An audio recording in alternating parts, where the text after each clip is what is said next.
আসসালামু আলাইকুম, hi guys, welcome back to my channel. আজকে আমি ভেন্ডি দিয়ে চিংড়ি মাছ দিয়ে রান্না করব।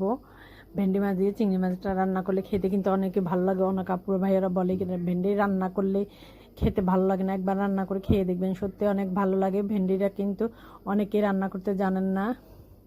দেখুন আমি এখানে পেঁয়াজটাকে ভালো করে ভেজে নিয়ে তার সাথে দিয়ে দিচ্ছি একটু আদা, রসুন, লাল মরিচের গুঁড়া, হলুদের গুঁড়া দিয়ে এবার এগুলোকে কয়েক মিনিট ভালো করে ভেজে নেব।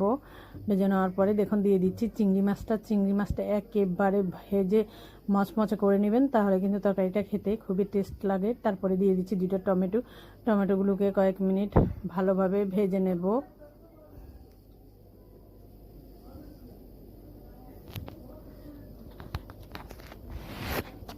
দেখুন টমেটোগুলো ভালো করে ভেজে নিচ্ছি। যেসব আপুরা ভাইয়ার আমার ভিডিওগুলো দেখেন, যাদের ভালো লাগে প্লিজ আমার চ্যানেলটা ফলো দিয়ে যাবেন, একটা লাইক করবেন, একটা কমেন্টস করবেন।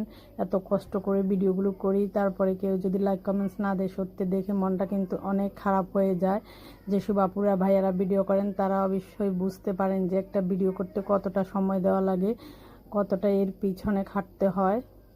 প্লিজ যারা আমার ভিডিওগুলো দেখেন, যাদের ভালো লাগে তারা আমার চ্যানেলটা ফলো করে যাবেন। দেখুন এবার দিয়ে দিচ্ছি পরিমাণ মতো পানি, তারপরে দিয়ে দিব ভিন্ডিগুলো।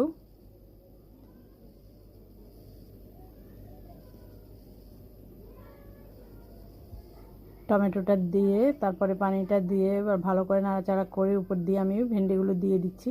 এগুলো কিন্তু একেবারে ফুটে মাখা মাখা হয়ে এলে আমি নামিয়ে ফেলবো।